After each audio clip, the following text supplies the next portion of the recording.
In business tonight, in a bid to pacify Kenyans' anger, the government has in the recent past extended expensive concessions to avert uprisings. Whether genuine or not, NTV has noticed a trend of intentional interventions to keep the cost of living down. NTV's Brian George Otieno now explains just how sustainable these concessions are. Tensions in the Middle East have resumed after America announced an end to its ceasefire on Iran. Consequently, the Strait of Hormuz, a key transport corridor for oil serving a larger part of the global south's imports, is again experiencing shocks. Ordinarily, the government would have increased the retail prices for fuel due to these shocks.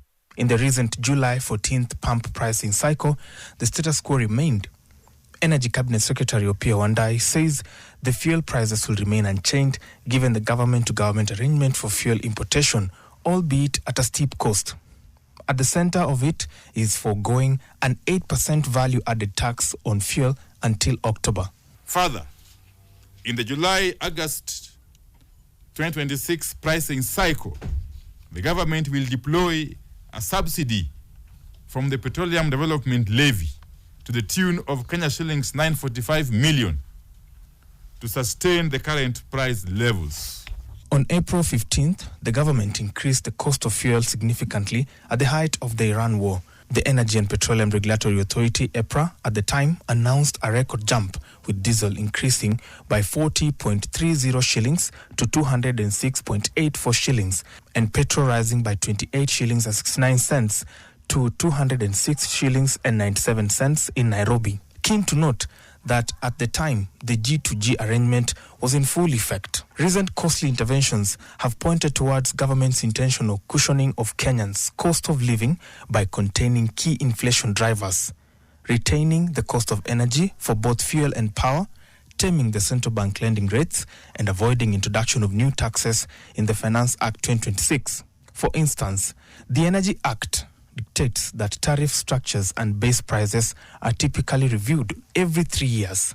Since a tariff review was due this year, power distributor Kenya Power submitted a proposal review, but later government officially withdrew Kenya Power's retail electricity tariff review application on June 3rd, 2026, effectively halting a proposed base tariff increase of up to 31.8% that was slated to take effect from July. So, consumers continue to buy electricity under the previous tariff structure. To cushion businesses and in extension households, the government, as we'll recall, suspended the proposed electricity tariff review.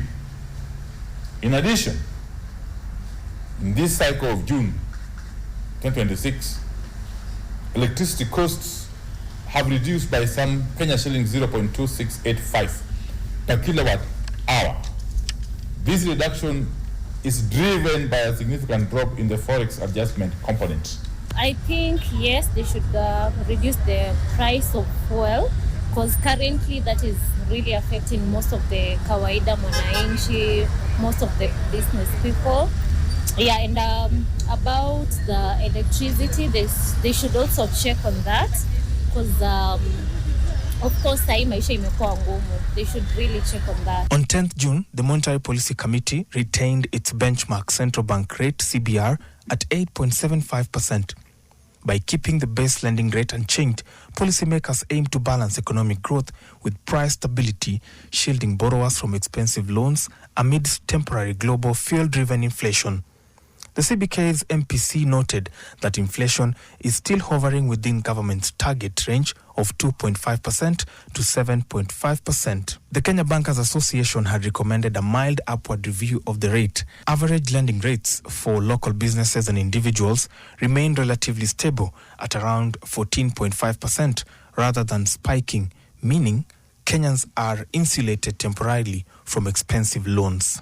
Whether or not Kenyans are winning in these concessions extended by the government has been keen to reiterate that they are averting any anger, anguish, or Kenyans' rage with these price reductions.